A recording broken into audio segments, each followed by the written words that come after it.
What's happening, everybody? Happy Thursday. Or, if you're watching live on YouTube, happy Wednesday evening, and welcome to the Fabulous Big Bet, a division of DWZ Sports Network. It is your host, Memphis, and with me, as always, I like saying, "What's up, Doc?" Welcome, Dr. Kyle. What's up, man? How are you, Memphis? Dude, I'm good. I don't know what happened to me last week, but I found the wonderful world of prop bets, and I went a little hammer. I'm a little bitter about one. We'll cover that in the body of the show. But how about you? You're traveling for work right now.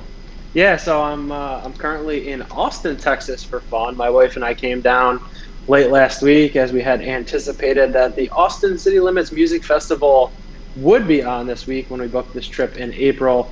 It is not, as things have not gotten that much better across most of the country. But I have family here. My uncle built a beautiful house and was happy to have us, and so enjoying a little bit of downtime with a little bit of work baked in.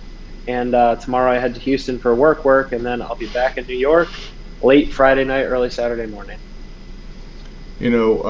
Obviously we're sponsored by Hate Brand Goods, but one of my other favorite apparel brands is a company called Rogue American, and it's ran by an ex-Marine recon guy there, and I believe he's just outside of San Antonio. His name's Wes, and he's got a shirt in his collection that says "Don't Austin my Texas." So Austin's not like the rest of Texas, like Jerry World. They're up like 25% capacity, but hell, they have nothing on Florida. I saw today on Twitter that the Miami Dolphins have been cleared to run full capacity, 65,000 people in Hard Rock Stadium. You have got to be shitting me, Dr. Kyle. What the hell's going on? I mean, luckily for somebody or some group of people, the Dolphins don't have that many fans to show up to their games, I suppose, unless somebody big comes to town. But good God, I mean, the NFL. I'm sure we'll talk about it at some point. I know you and Jerry discussed it a little bit last night, and football Twitter was exploding today with everybody's opinions. But you would think that with what's going on, that the states or whoever's in charge of large arenas with people on top of each other, screaming, yelling, burping, farting, bodily fluids everywhere, especially at Dolphins games, man, to allow full capacity just seems absurd at this point. But it is 2020, and every time I say, can 2020 get any worse? It does. So until 2021, I'm just going to keep assuming 2020 is going to keep getting worse. So I'll assume I'll be on the naughty list for Christmas this year at least. I'll just lay low until the year is over. And actually, due to COVID and COVID-related games, there's like 5 games off the board right now in Vegas. And I was listening to his name's Matt Holt. He runs a company called U.S. Integrity. Basically, what he's doing is making sure that all the games that guys like us are betting on are on the up and up. He's looking for fixes and irregular movements in the market. And he was talking about that the reason why these games aren't on the board is that if the game gets canceled, so there's some scuttlebutt right now that the Tennessee Titans are going to be forced to forfeit their game against the Buffalo Bills. Well, in Vegas, they have to pay 0.25% in federal tax for every dollar they take in. So even if they cancel the bet, they still have to pay that small fraction of a percent to the federal government. They then have to pay another 0.25% to the local government in tax money. So for every $100 they take in, they pay 50 cents in taxes, even if they cancel the bet and refund everybody's money.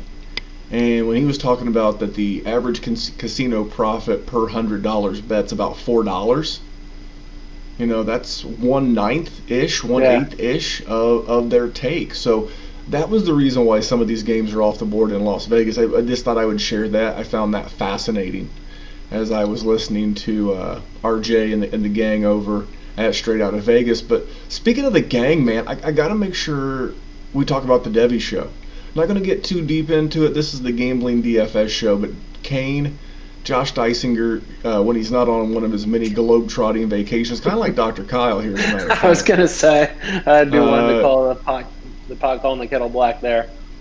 Shane P. Hallam and Jerry, these guys recently dropped a episode of the Devi Warzone that was on YouTube, and the next one's going to be hopefully the Monday after the Big Ten returns. A lot to cover, and these guys, this is one that I highly recommend that you watch on YouTube. That's Dynasty Warzone on YouTube. And make sure you're taking notes, whether that's the note feature on your phone, which would be kind of hard if you're watching YouTube unless like you have a tablet that you're watching and taking notes on your phone. But I'm old school. I like the old school feel of a pad and a pencil. And I've got a list of names, man, and it's not just the obvious Trevor Lawrence, Justin Fields, Travis Etienne. These guys are keeping us locked and loaded for our Dynasty roster. Dr. Cotton, I know you're in New York City normally. You're currently in Austin, Texas. Are you a college football guy, or are you just mostly a pro guy like me? I'm mostly a pro guy. I never being an upstate New Yorker. I think at one time or another, I was a Syracuse at the time Orangeman fan, and then eventually Syracuse Orange fan. I just never got into I was never tied to a big university, a big school. The turnover of players is constant. So I've always been an NFL guy, but man, I listened to I prioritize the Devi show when they put it out that once a month because, I'm in a couple of rebuilds right now, some by design, some by injury, and I'm going to be acquiring picks like hotcakes based on what I'm hearing from Jerry, Shane, Kane, and Josh when they're on. Yeah, the only thing good that came out of Syracuse, I'm fact-checking right now, was one of my all-time favorite Colts, an alleged gunman, Marvin Harrison. He went to Syracuse, as I believe Dwight Freeney did as well. Donovan McNabb was. So I saw one. But was he a Colt? Was not a Colt, but he was a. Well, then I don't care. I mean, quick aside. The one Syracuse game I went to was Donovan McNabb had his. I don't know if it was his flu game. Of course, we're in COVID right now, but the. McNabb, Orange against Virginia Tech, went into overtime, and McNabb was throwing up on the sideline and had, the game-winning touchdown pass to his tight end in overtime. And, man, at 10 years old, I wanted to storm the field. Well, I did fact-check Dwight Freeney, Marvin Harrison, the best two things to come out of Syracuse University, at least in my opinion. Who was the legendary basketball coach? I think it was Jim Boeheim, Carmelo Anthony.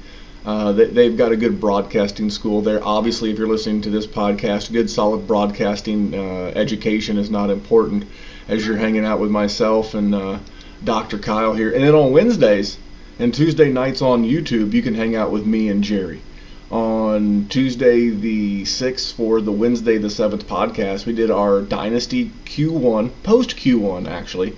So it's something we're going to do going into week 5, week 9, week 13, and at the end of week 17, we're going to give you our buy, sells, and holds by game, trying to get to every team. What is that? That's 32, 48 different players that we talk about from a buy, sell, hold if you're a big dynasty gamer or just into fantasy sports. Make sure you check that out with Jerry and myself. And then YouTube streams. I've got to say, Dr. Kyle, before we talk about this show, you and Matty Big Chest, at Matty Big Chest, Matt Poole, our graphics guy and the host of Dynasty Table Talk with Matt, man, you guys have absolutely been killing the injury info, man. So tell these people, if they've not caught an episode, maybe they're listening to this on the podcast and not the YouTube version, tell these fine people about what you guys do on Tuesdays and then sometimes Friday or Saturday. Yeah, sure. I'll apologize for this last weekend where we didn't get our. So every week since week 1, what we're trying to do is we're trying to do something Tuesday coming out of the week of games to discuss who's been injured and what the potential prognoses are for those guys. And then again, Saturday we try and get on. This past we didn't because I'm traveling, wife's birthday, yada yada. But we're trying to talk about, okay, here we have all of the practice information. We have all the final injury reports. Here's what we're doing from a lineup logistics standpoint. And, we've had plenty of content, unfortunately, for our rosters, but, plenty to discuss, some big injuries. And, we're trying to make it as personalized as possible. We were about to get on yesterday, I think, or I don't know what day it is. Yeah, it must have been yesterday, and I shot a message into the group chat like, guys, who do you want to hear about? And I forget who. I had one response, and he got the most airtime with his guys. And I will touch on another thing at the end of today if we have time. But whatever you guys want to hear about, whatever your questions are, I am. This is a house of learned doctors, and you get to ask your questions. I'll do my best to answer, and I'll give you the best information we can based on what you want. So we are trying to make it concise, personalized, and of course, Maddie must be, balls deep in everything every day because he knows who to pick up, who to trade for, who's going to be added from the practice squad, and we're tearing through it. It's just getting a little bit more streamlined every time. I will say, we would love for you to go. We would love for you to subscribe and turn those notifications on our YouTube, the Dynasty Warzone. But just go over there and just take a look around. Look at some of the graphics work that Matt has done. He has done amazing and just an absolutely amazing job of making everything we do look and not yet sound as professional. I'm still working through some mic issues. I'm trying a different setup tonight because I run through a condenser mic and a mixer, and it's the way that we broadcast on StreamYard.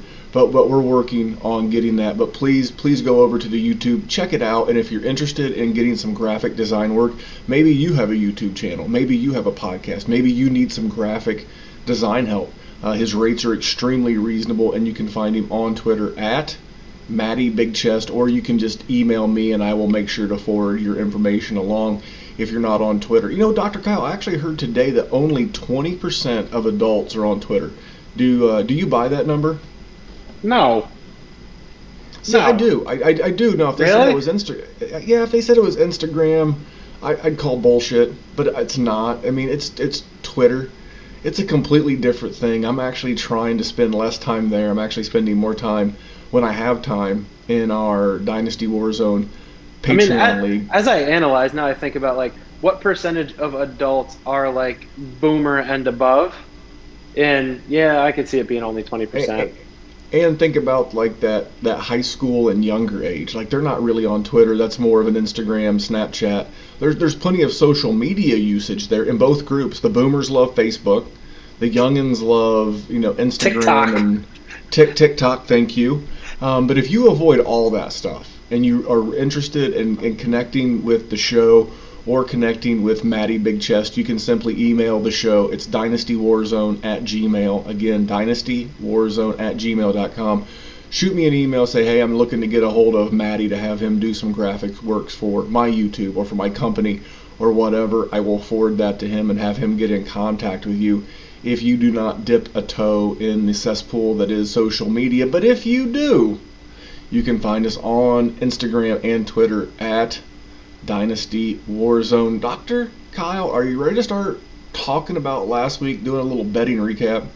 Yeah, I mean, I'm having a little bit of deja vu, but we got to do it. We're holding ourselves honest. Well, let's talk about our sponsor of the night real quick, VeridianGlobal.com. That is VERIDIAN, VeridianGlobal.com, and they're our official apparel provider.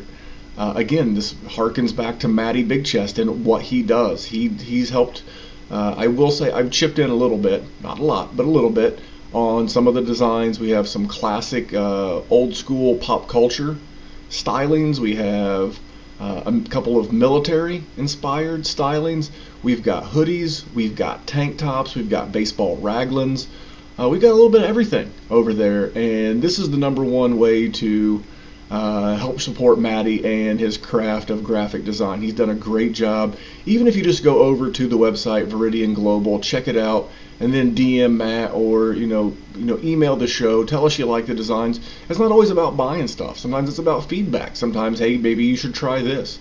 And you can check them all out. You can check out our show. There's a lot of other shows that have podcast goods. They also have player-related merch. They have a Cam Newton-inspired shirt, a James Robinson League winner shirt. I love that one. And you can check all that out at Veridian Global. Again, VERIDIAN Global.com. DWZ.com. Thank you to everyone who's been posting pictures of you wearing your DWZ merch on Twitter and Instagram. It is really, really awesome to see the support we're getting out there. And remember, you don't just have to hook yourself up with DWZ. They've got the Dynasty Happy Hour, other podcasts. Any order where your subtotal, that's before tax, where your subtotal is over $75, Dr. Kyle, they'll ship that to you for free. They'll ship it to New York City for free if your subtotal is over to $75. What do you know about that? That sounds like the freest shipping I've ever heard. I love it. I see what you did there with the freest. If you spend $75 or more, it's the freest. If not, it's the costliest. I guess that's another word. But a lot of good stuff over there, and there's word of snapbacks coming soon to the Viridian Global Dynasty Warzone store. Be on the lookout for those real quick. So, Dr. Kyle, what was your big bet last week, and how did that come through for you? So my big bet was my big victory last week. I had Buffalo -3 against them, Vegas overrated Raiders, and Josh Allen looks everything the part. So, we talked about it beforehand, how he has just grown and grown and grown in his 3 years. That coaching staff, like Sean McDermott, if he is not one of the front runners for Coach of the Year at this point in the season, I think he's going to be when he beats Bill Belichick and the Patriots at least once this season. And, we're looking, I forget what that win over-under was, either 8.5 or 9. That looks like a cool 10 or 11 coming into Buffalo, especially if they get that freebie this week against Tennessee. That's I needed that big bet bounce back with Buffalo. Sorry for the onomatopoeia or alliteration. I always get an onomatopoeia and alliteration mixed up. That's neither here nor there, but yep, the big bet was a big win for us. I'm just impressed that you could expound on what was those terms again? Onomatopoeia and alliteration. Throw those in the Google machine. Check that out. I didn't know what the hell he's talking about. I talk about bets here. So that makes you 3-1. That makes you 3-1 on the season on your big bets. Yep. I also had a personal bet. It wasn't my big bet. I also had a personal bet on Buffalo and the Raiders. One thing about Buffalo, at the end of the game, they like to let the opposition get back in, give you just a little bit of a sweat. Not a huge sweat, but a little bit of a sweat. I continue to pound over-unders. I had Detroit hosting New Orleans over 54.5 per our buddies over at mybookie.ag. That got there pretty quick. It was well into the 30s by halftime. They got there pretty quick. I'm going to talk more about this game in just a second with a player prop. But between the two of us, do you know our cumulative, how about that word, our cumulative record on the big bets through 4 weeks? Only because I listened to the DWZ podcast this morning with you and Jerry. But I don't want to spoil. What was it? 6-2. We're both 3-1. You remember the movie Big Daddy with Adam Sandler, where he winds up, like semi-adopting a kid? I was quoting it 10 minutes ago. I'm gonna steal a quick aside again. I'm sorry, but with Eddie Van Halen passing and hearing "Jump" over and over the last 24 hours, if you heard "Jump" right now and didn't throw in there, might as well leave a message. Then you've never seen Big Daddy. I digress. What's yours? But what I was going to say is there's this scene in there where the little kid goes, "Goddamn Jets." It's exactly how I feel. If everybody's buddy, the ghost-seeing quarterback, Sam Darnold, hadn't thrown a bullshit the second to last play of the game that forced the over in that game with San Francisco in week 2. I'm not bitter, but I'm bitter. But combined, no, we're doing really well on our big bets. Now, I know you didn't have quite the success. I don't know what got into me. I was really hammering a lot of player props last week. Right here, my player prop. I actually gave out 2, and I bet both. I had Melvin Gordon over 62.5 rushing yards on FanDuel. That was a win. And then I also had Melvin Gordon over 83.5 combined passing and rushing yards there. Luckily, he had that last big run. I got the text message from you. Congrats on the win. So that one was good. And then, if you get a chance to look at prop bets over the weekend, they usually come out Friday afternoon, evening on FanDuel, around the same time on mybookie.ag. Look for whoever the wide receiver one is playing Seattle. They had Devontae Parker, over 62 and a half. He a little bit of scare. He left the game with a little bit of injury. He came back, ended up with like 10 for 110. Yeah. That was an easy dub. The one that really, I don't want to say pissed me off, but was really frustrating. I had Kenny Golladay over 63 and a half receiving yards. And I bet that once it was announced that Marshawn Lattimore, the really good cover corner for the New Orleans Saints, was ruled out of the game. Luckily, it was with injury, not with COVID. And Kenny G finished with 62 yards, which in and of itself was frustrating. But the fact that their stupid defense could not get New Orleans off the field with like 4.5 minutes to go, blew through their timeouts, blew through the 10-minute warning. I'm like, guys, I really just need one more possession. I really think Kenny G would get like a BS thing, but he finished with 62. I missed it by a yard and a half, and then won. The numbers were on my side. The recent history was on my side, but I bet Joe Mixon under 75 and a half rushing yards, which serves me right because I've been correct about Joe Mixon all season. And the minute I put some dollars on him to do bad, he blew up in a brand new spot. That was a loss. And then, much like the rest of the public, I had the Jags +3 against Cincy. That was also a loss. That game was so popular in Vegas that game got bet down from +3 to +1 on Sunday morning. So even though I had closing line value, I had the good number with the Jags, I took that loss. A couple of other wins I already mentioned. I had Buffalo and the Raiders. I had the -3 on Buffalo. I also took Sunday night. I took Philly +8.5. That number ballooned up to 9.5, and I was getting ready to bet it at 9.5. My wife bothered me. Interrupted me. Yeah, She said something, and I went to go do, like, hey, can you come here real quick? And I'm like, God, cursing under my breath. We've all been there with our significant other. And Yeah. I go to bet it, and it drops to 8.5. And I was hot, but I bet it at 8.5. I was like, I'm getting the better quarterback, and I'm getting over a touchdown. I know Philly's been on the ropes. They actually end up winning the game outright. That was a good one.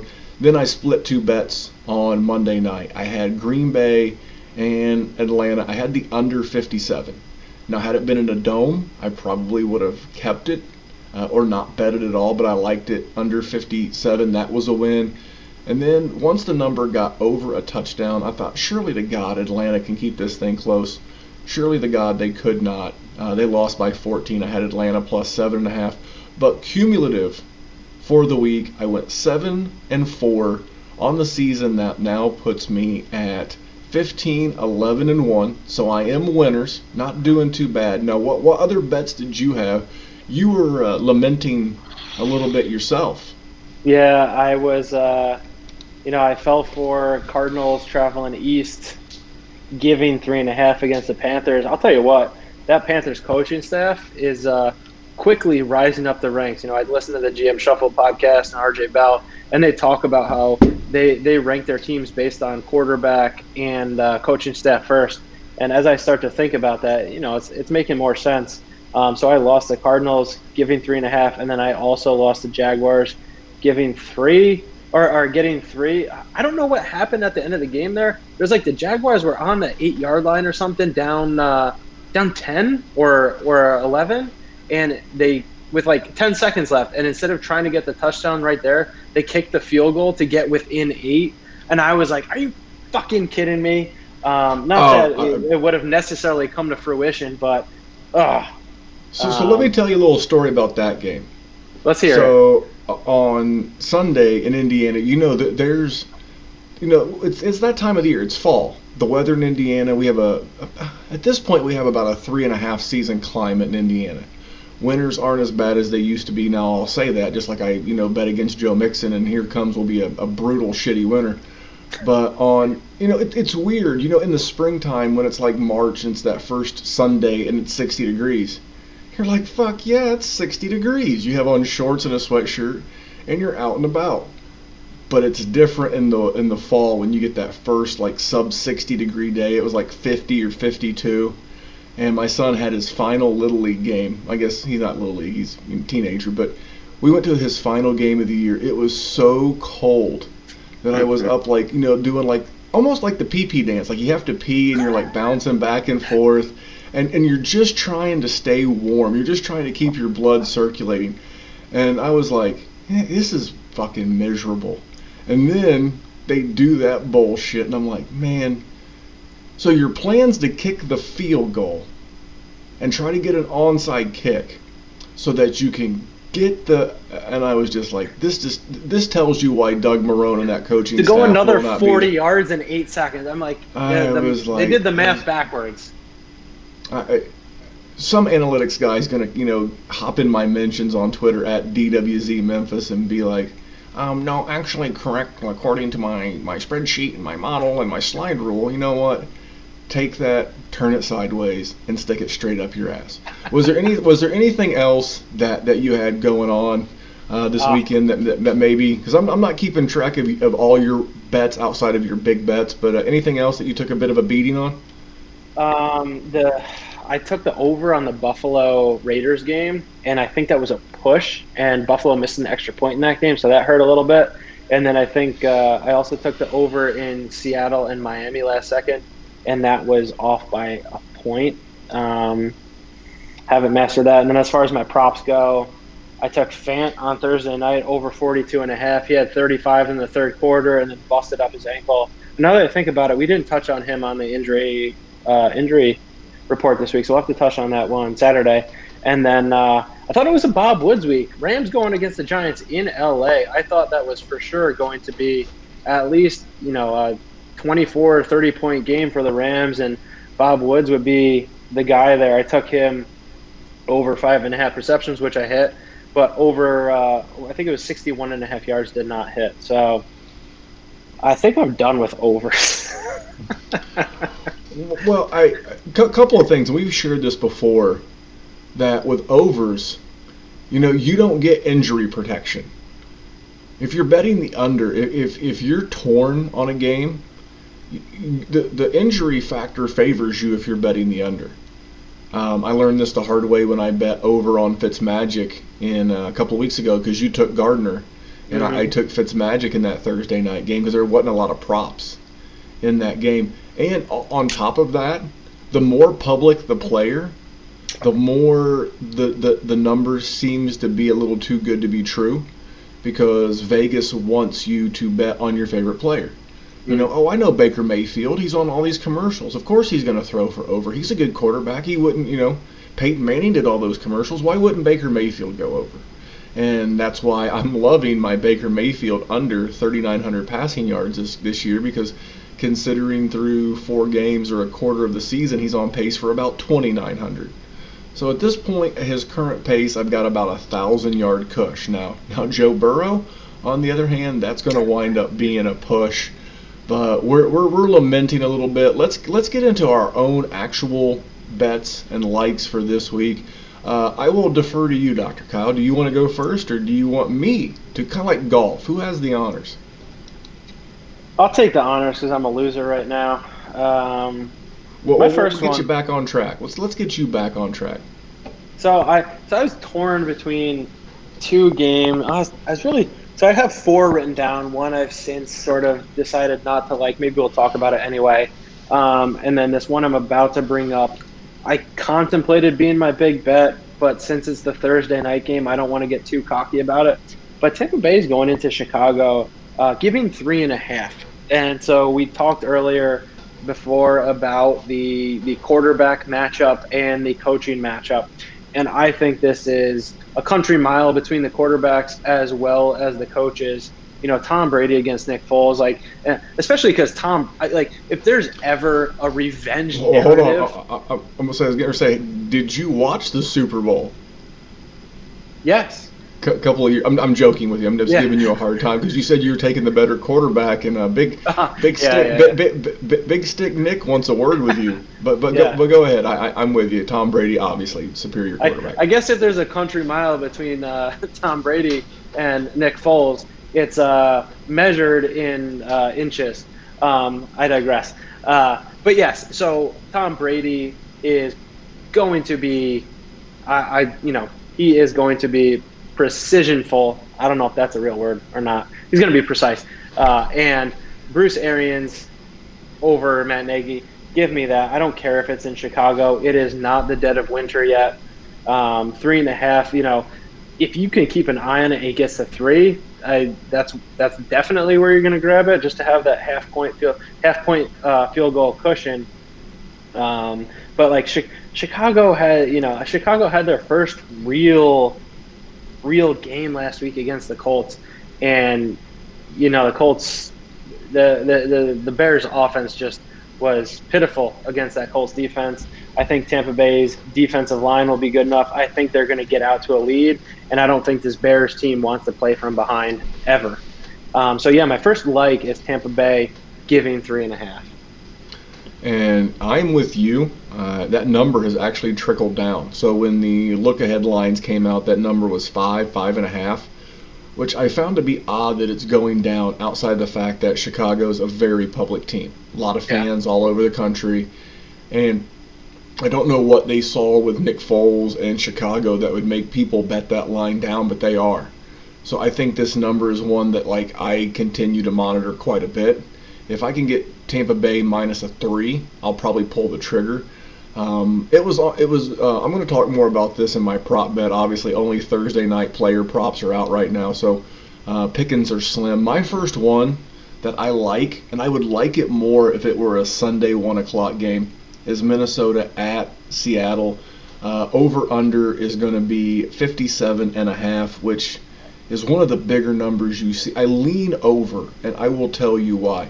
First of all, Seattle is 32nd against the pass right now. You think Dallas's defense is bad? Seattle says, hold my beer, and let me show you some bad defense. They've got the emerging young Justin Jefferson, the tried and true veteran Adam Thielen. My concern is Kirk Cousins. Now, this is something that was uncovered last year, that if you did the math, and this is against the spread, and I'm paraphrasing because, again, I heard this on another gambling podcast. It was the Dream Preview, that if you just took Kirk Cousins' games at 1 p.m. Sunday start time, he's something like 68% against the spread in his career. That's like the all-time best of any quarterback in NFL history. But if you take his non-1 p.m. Sunday games, and he's like 30% against the spread. So he does not perform well outside of that. It came out in an article that he is extremely regimented. He lives his life by a plan, and playing these games outside of 1 p.m. on Sunday really messes with him. And it must be like a severe, I don't want to say like a mental issue, but it has to be like a Rain Man type thing. Like, get my underwear at Walmart. Back my car out of the driveway. Kirk Cousins type moment, I guess. I don't know. But if this game were a 1 o'clock start game, because outside of the Colts game, hashtag Indy defense, this Minnesota offense is averaging over 30 points a game. We've seen what Russell Wilson has done. He's had 16 touchdowns in the last 4 games. That ties a record through 4 games set by Peyton Manning, also a previous Colt. And you add all of it up, and it feels like a recipe for a lot of points. I lean toward the over. But I'm not willing to make that my best bet. I will. It's one that I like now. I have not made a bet on it yet, but I will certainly keep an eye on that. Dr. Cobb, anything on that game, and what's your second game that you're leaning toward?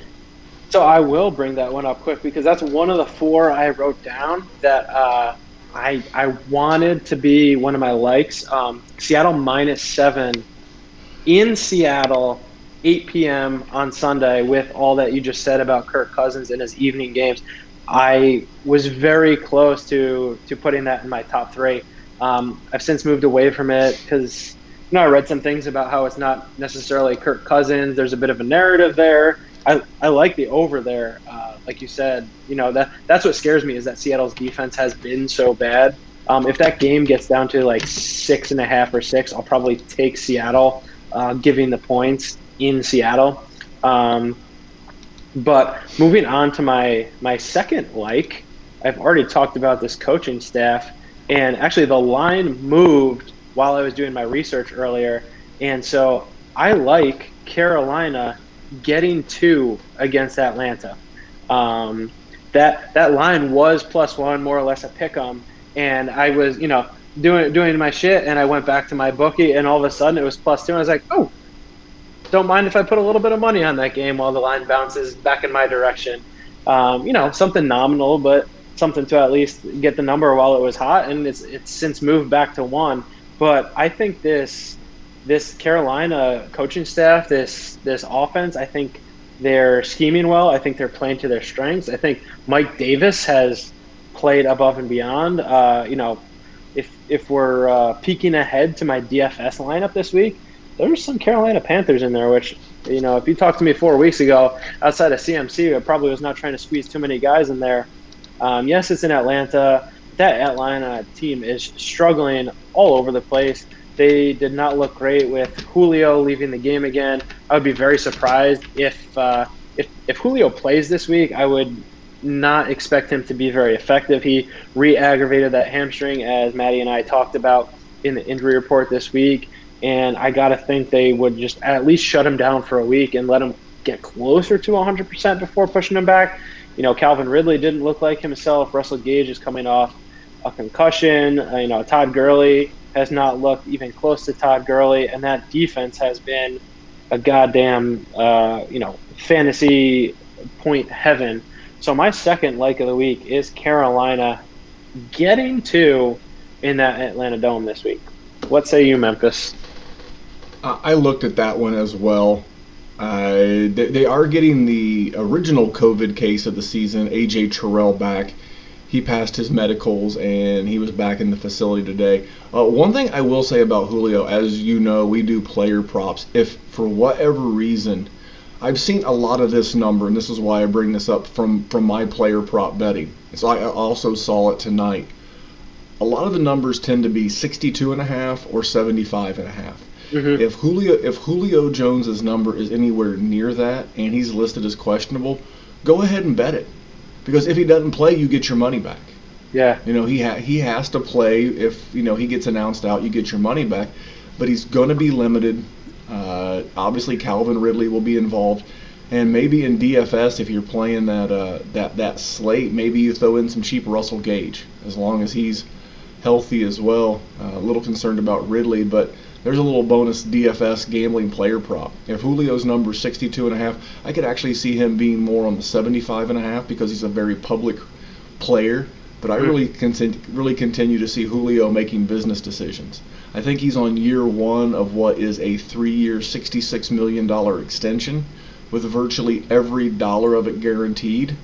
And I don't know about you, but if my name was Julio Jones, I'd want to get every penny, every last nickel of that 66 mil.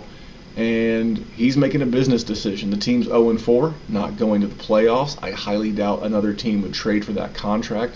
Especially in a year where the cap is supposed to go from, I think it's 195 to 175 million. And, so Julio, list a little side player prop for you. I'd be looking Julio under his number if they even post one, to be quite honest. My second game that I like, and I will probably wind up betting it, is Indy at Cleveland. The number has already moved twice.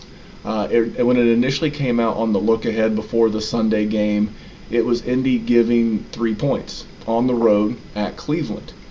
Now, right now, the Vegas guys are giving 2 points for home field due to the lack of fans and the lack of crowd noise.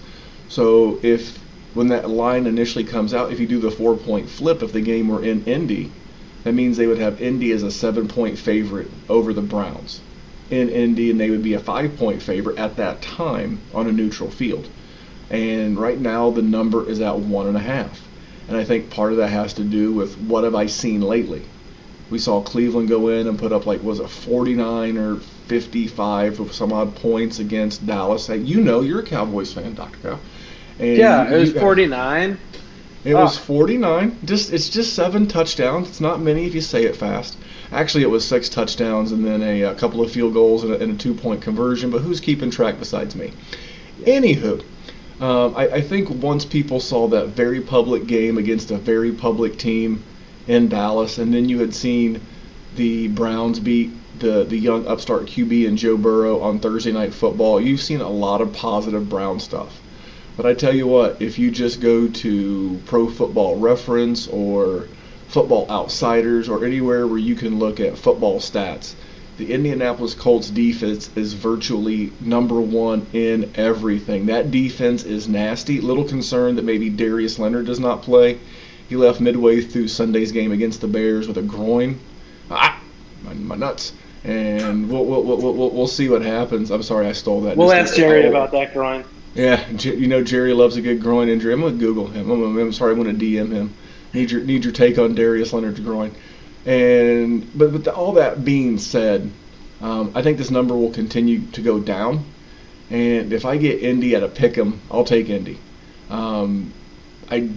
Again, we were just talking about Minnesota's offense, averaging 30 points a game, except for the game they played Indy. They scored 11. The Bears had put up in the high 20s against the Lions. They put up in the 30s against Atlanta. And then they put up, and it was a cheap 11 against the Colts because it was a garbage time touchdown at the end of the game to Allen Robinson when they were down, I think it was 3 scores or 2 scores, whatever it was. And so that 11 actually looks a little misleading. I'm not intimidated by Baker. No Nick Chubb in this game. I really think that getting Indy, I think Indy will win the game straight up. I think it will be close. But that's a game that I like. It's one that's on my radar, and I think the number will continue to go down. And I think by the time that game kicks off at 4:25 on Sunday, that'll probably be close to a pick'em. And if I see it at a pick'em anywhere along the way, that's going to be an official bet. But for right now, it's just a like. What do you think, Dr. Kyle? And then unveil that big bet. I will both unveil it and unveil it because who doesn't like a baby cow that's been tied up just to be tenderized, just because Baker Mayfield is going to be tied up and tenderized by his defense. Memphis, you just hit on my big bet. I know there's definitely some I don't want to say concerns with the Colts being the road team, but like you said, this Colts defense is one of the best and least talked about units in the NFL right now. Good God, if they were a public team, they would be, the spreads would be so extremely adjusted. I wouldn't be surprised if this was, a 3 or 4 point change. But like you said, like Cleveland is a very public team. The Colts do not have a lot to be very public about. Like, Phil Rivers is their quarterback, and outside that, it's like a little bit hush on every player on that team. But this is a team. This is a coaching staff. And like you said, Cleveland is getting buzz. They put up a lot of points against America's team, who is very soon not going to be my team. But, this Browns team, they want to run the ball. They don't want to put the game in Baker's hands. I think the Colts can get out to a lead. And if a team gets out to a lead against Baker Mayfield in this Browns offense, they're going to be forced to pass the ball a bit more. They're going to have to take a little bit more risks. So, yeah, I mean, obviously, if it gets any closer to a pick'em, grab the Colts. But I was happy to grab them at -1.5. That's my big bet of the week. And I know we talked about it last week. That Colts, maybe it was 2.5 or 3.5 against the Bears. That was very close to being my big bet of the week. I'm on this Colts team until they get respected with that coaching staff, that defensive front. Yeah, and I will say that that's a great call. So while you were covering some of your stuff, I was doing a little bit of research, and the Browns were able to do okay. They got shellacked against the Ravens. The Ravens were number 4 against the pass. Baker had a horrible game. Now the Bengals, the Ravens, the football team, and the Cowboys, the 4 teams that the Browns have faced this year, their average defensive score against the run, at least from a fantasy standpoint, is about 25. So they've faced, what is about the 7th, 8th easiest rushing defense over the last 4 weeks. Do you know what Indy ranks against the rush, for at least for fantasy purposes? Number 1. Number 1 against the pass, number 4 against the rush. Oh, who wants to face that? The addition of DeForest Buckner was worth its weight in gold. There were a lot of pundits poking holes in that when they traded the 13th or whatever it was overall pick for him. That was brilliant. And I will say this because we do cover a lot of fantasy and DFS and things like that here at the Dynasty Warzone or DWZ Sports Network. And there are going to be Jonathan Taylor games. There are going to be Phil River games. There are going to be T.Y. Hilton games, and I'm not really sure what this one is. I think this one's going to be an old school slug them out, knock them down, run the ball. Who's the last man standing? And with that being said, I do like Kevin Stefanski, the coach, but I think I'll give a slight edge to Frank Reich. I get the better defense in the Colts. I get the better quarterback, even though it's Phillip Rivers. So I'm going to lean the Colts. I like your big bet. My big bet of the week, Dr. Kyle. You know, I've been Mr. Over-Under the first 4 weeks. And what's the old saying? If it ain't broke, don't fix it. Hey, man, I'm waiting for your over-under every week now because I slammed the Lions Saints one last week. Well, first of all, I referenced him earlier in the season, Matty Holt. He used to work at Cantor, which is one of the largest sports books in Nevada. Now he runs his own company, making sure that, again, integrity. He's making sure the games are on the up and up. But this guy used to book over $1 billion a year as a bookie. And he said in the very first podcast I listened to him on of the year that he would just blindly bet overs on like every game. And if you had done that right now, I forget the number, but you would be significant winners on the season. If you had just, let's say you bet $10 for easy math, you would be up something ridiculous. Just call it a unit. $10 is a unit, whatever, $100, whatever your betting level of comfort is. And he was talking about how overs are hitting. And I'm going right back over again. Monday Night Football, the LA Chargers going to New Orleans. I had to like scratch my eyes, like rub my eyes like 3 times. I'm like, mybookie.ag, is this correct? Is this an error? So I cross-checked it at FanDuel, I cross-checked it at William Hill, I cross-checked it at DraftKings Sportsbook, and sure enough, it's between 50.5 and 51 everywhere between the Chargers and the Saints, and I just don't get it. Here the Saints are, they've scored 119, let's call it 120 points. They're averaging 30 points a game. The Chargers are averaging 21 points a game, so it's right there at the number. I don't think it was that simple that that's how Vegas did the number. But I just look at what young Justin Herbert did going to Tampa Bay and losing his star running back, Austin Eckler. Didn't have Mike Williams. Didn't have his full complement of weapons. And still went in there and hung like 31 points on a very, very good Tampa Bay defense that actually held this New Orleans offense in check in week 1. Now, New Orleans won the game, but they by no means blew up. Mm-hmm. And now I'm going to take this young upstart with an additional day to prep because they have the Monday night game. That's the 8th day of rest, if you will. And I just really see this game being this very similar to that New Orleans-Detroit game where defense was kind of optional. It's in a dome. I don't have to worry about the weather. There won't be any fans in New Orleans. New Orleans has normally one of the most vicious home field advantages in all the NFL that's kind of neutralized by COVID and the lack of fans. And I just feel like this is going to be one of those last man standing shootouts, just like I saw last weekend in the Dome up in Detroit. So for those reasons, I am going Chargers and Saints over 50.5. What do you think, Dr. Kyle? While you were discussing that, I went over to my bookie and threw a couple bones on it. Hey, and you can be just like the good doctor, guys. All you got to do is go over to mybookie.ag. It's really simple. There's a link in the podcast if you're listening on the podcast. I will work with Matty Big Chest on making sure he gets the links put in the YouTube description. Or you can go to my Twitter handle at DWZ Memphis in the pinned tweet there.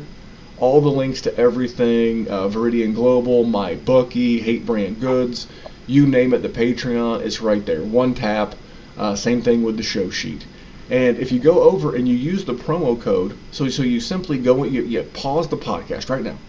Not now. Wait a minute. Now pause the podcast. Go in to my bookie. You simply tap the link. It'll take you right there. The promo code should be pre-populated for you. You create an account. You put in a couple of bucks. They need you to verify a couple of things. If you have any questions, you can DM Dr. Kyle at DWZ_DrPT, or you can email the show, dynastywarzone@gmail. We'll help you get this thing dialed in, and they're going to match you dollar for dollar up to $1,000, up to a G-Note, guys. You can They'll match you dollar for dollar, and then you can take advantage. I love this, Dr. Kyle. I've said this before. This is what's beautiful about gambling and the great United States of America.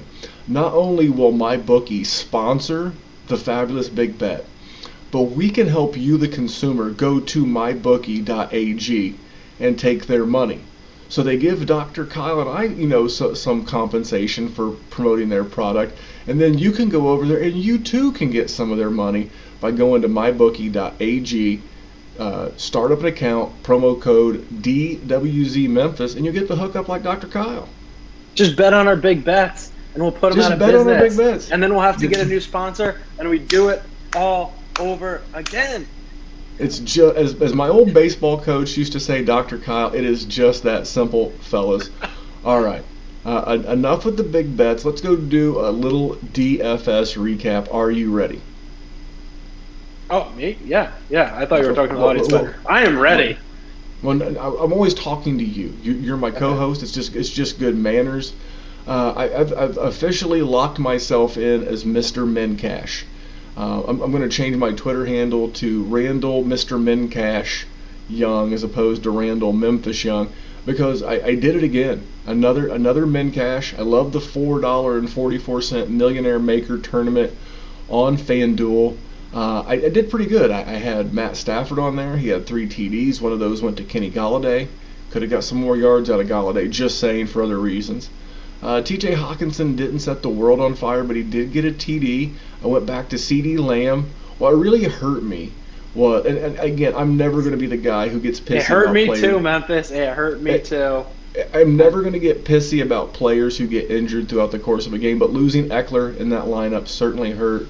And I took a gamble on a really bad defense. I'm going to learn from this. I'm going to be better. But if you remember last week, I took a shot on Dallas's defense. That was a horrible decision, and one that I will not make again. Dr. Kyle, how was your DFS week last week?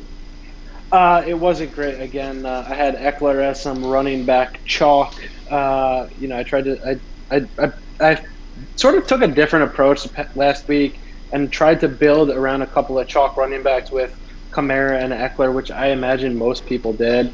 I think I'm going to start doing a little bit of retrospective research on some of those big-time winners and see what the magic is there. And maybe that's something we talk about going forward. But, I think Burrow had a good game. Fitzmagic had a good game. I squeezed them into a couple lineups. And then Hawkinson was my tight end. Again, scored a touchdown, but underwhelming. It was a lot of meh. I thought it was going to be a big Bob Woods week, and he was meh. Very much the same. Alvin Kamara did okay.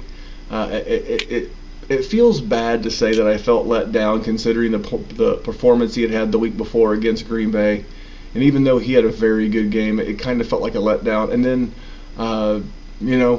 I wish I could have gotten a little bit more out of my running backs. I had Jonathan Taylor in there. He did okay. Nothing great like I thought he was going to. Maybe that was this lunacy on my part, thinking that Jonathan Taylor was going to have a great game against a good defense like the Bears.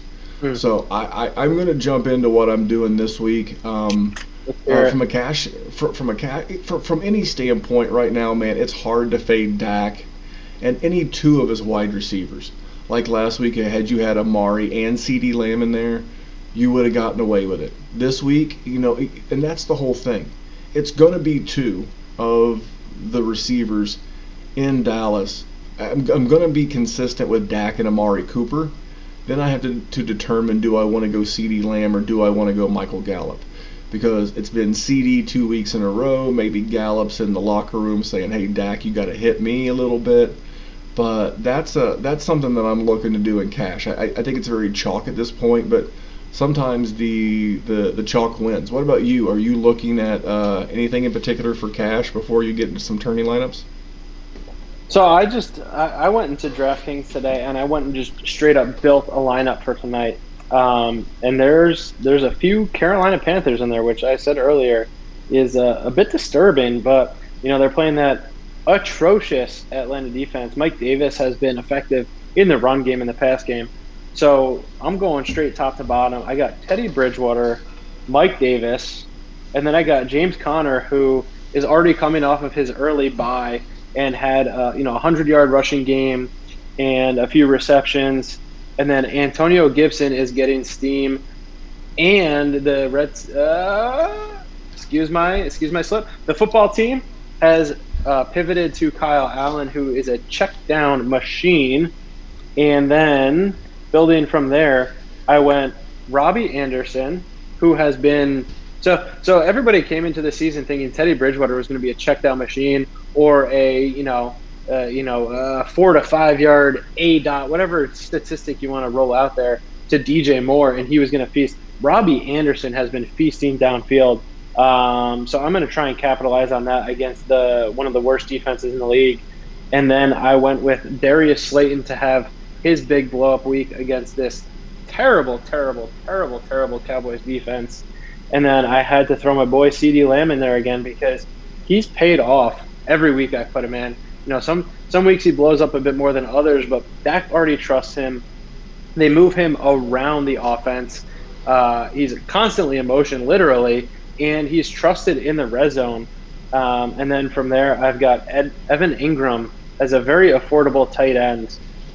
This Cowboys defense, like I've already said numerous times, you've said numerous times just today, sucks. It sucks. They're out without Leighton Vander Esch and Sean Lee still. Jalen Smith has been just underwhelming. Their pass rush has been underwhelming. If they can't do anything to throw Daniel Jones off his game this week, then they won't do it anytime soon.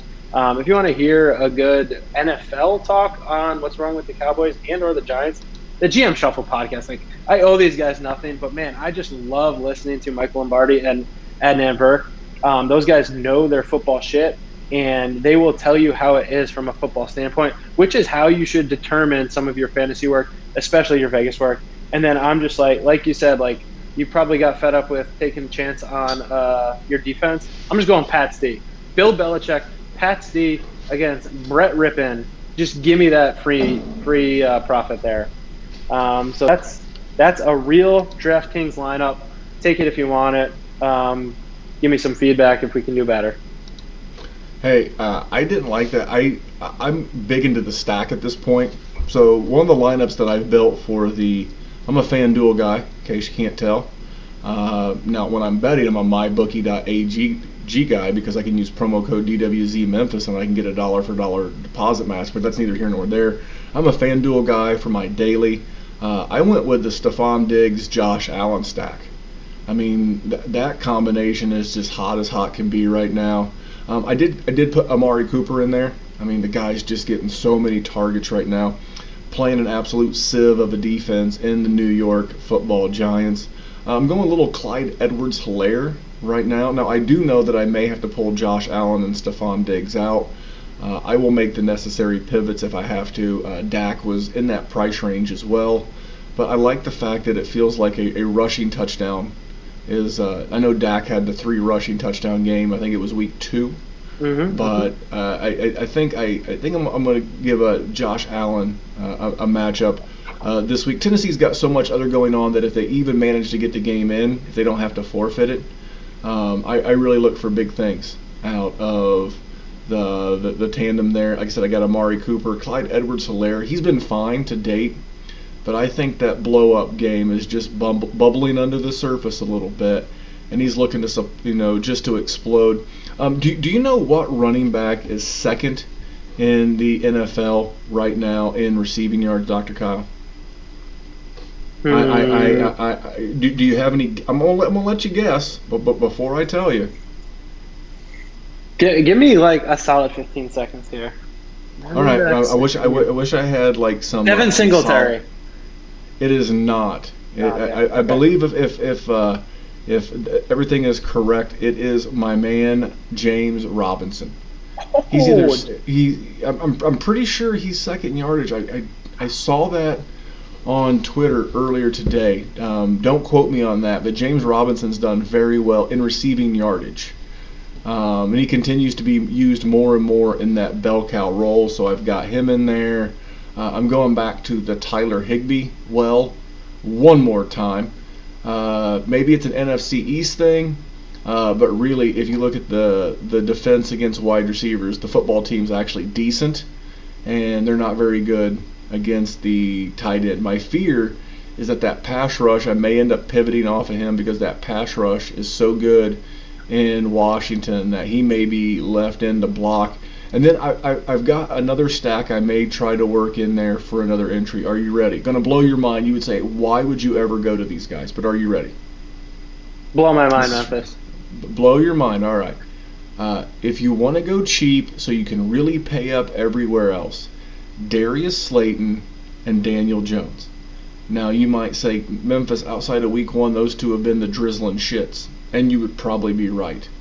But it just feels like, man, if there's ever a week to allow you to pay up in other spots, this is the week. In the last 3 games, Dallas has given up 12 passing touchdowns.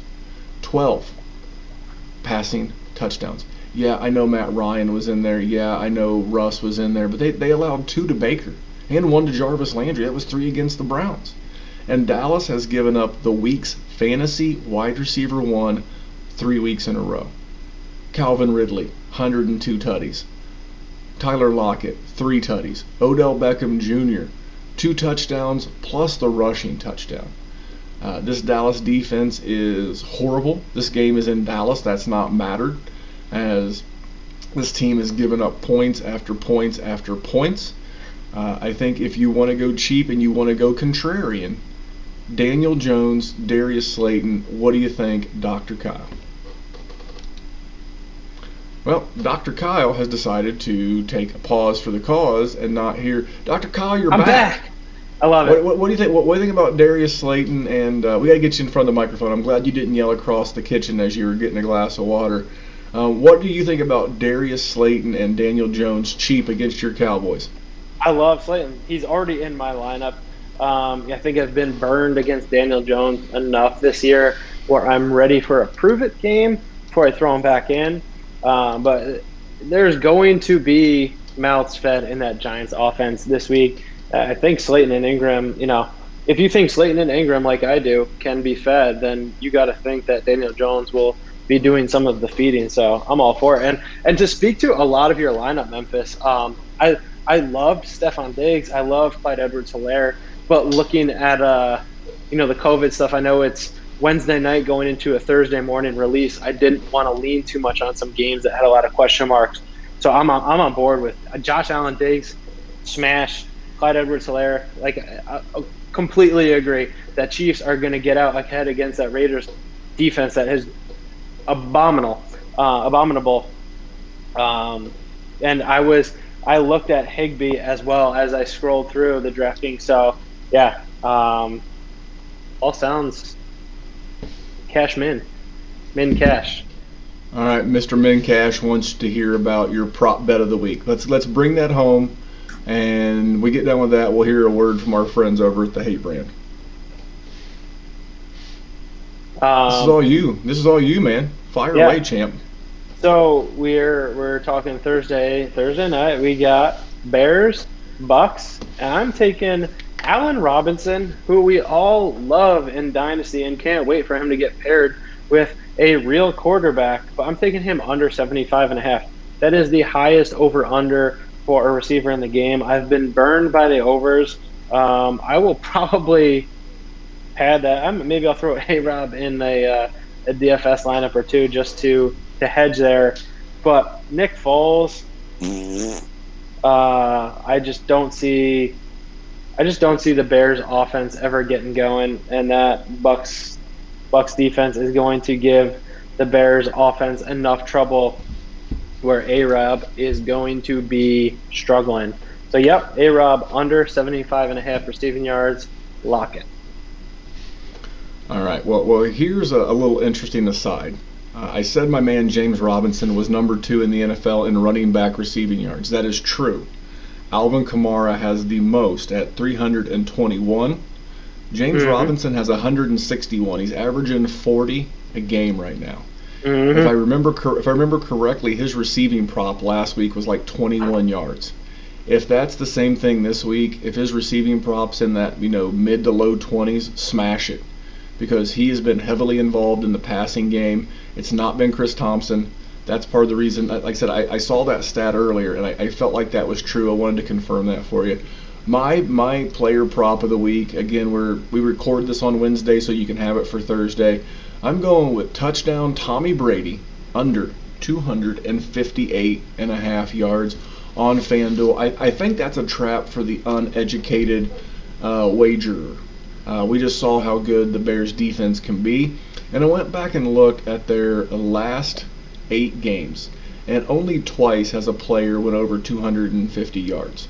I guess 3 if you count Patrick Mahomes' 251.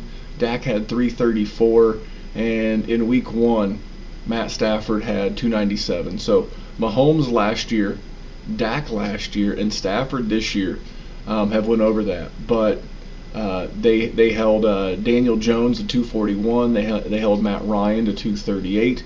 Uncle Phil Rivers to 190. And then going back to last year, they held Mahomes to 251. Aaron Rodgers to 203. So they've held some pretty good quarterbacks to below that number. And again, I think this is going to be a bit of a dogfight. I want to check out the under on this game. That might be part of my action. I will get down on this, Dr. Kyle. But anything else, any other nuggets, tidbits, tips, anything you want to give these people before we get them on down the road? I do want to touch on somebody in the Patreon asked a question today, and I didn't get to elaborate on it because I didn't know how to, just texting away.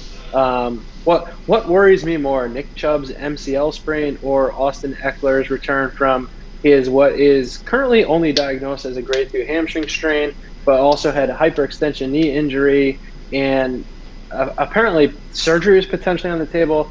So all these things have muddied the waters for Eckler's return already. But I just want to say from a physical therapist perspective that a contractile tissue, muscle, something that contracts, that helps us move, is a bit murkier to return from, because it's very much this Goldilocks theorem as we talk it. You have to train that muscle enough, but you don't want to give it too much or too little. It has to be just right.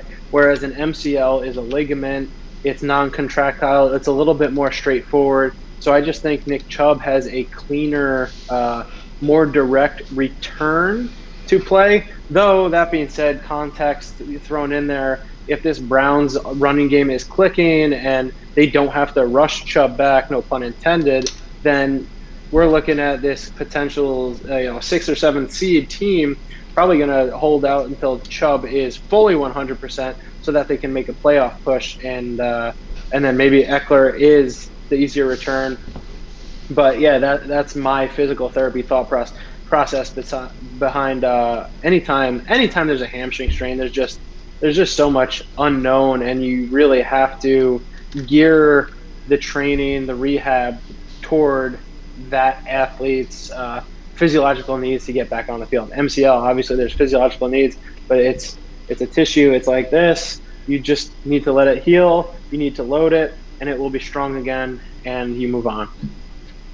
Check out the big brain on Dr. Kyle, and want to make sure real quick I give just a little bit of love on the way out to our final sponsor, Hate Brand Goods. They have got their Fall Essentials collection dropping on 10/8. A lot of sweet new hoodies. I see you getting choked up, Dr. Kyle. I know what a fan of the athletic apparel you've become from this company. That launch is 10/8 at 4 p.m. Eastern Time. That's October 8th at 4 p.m. Eastern Standard Time. If you're watching on YouTube or you're listening early in the day on Thursday, this stuff is incredibly good looking. Go to thehate.com. That's the HVIII.com. It's H in the Roman numeral for 8. HVIII.com. Use promo code Memphis. Even on the new release launch stuff, you will save money at checkout. Also, if your subtotal's over $100, you get the discount and you get free shipping. So there's you some stuff. And as Dr. Kyle can attest, this shit does sell out, Dr. Kyle.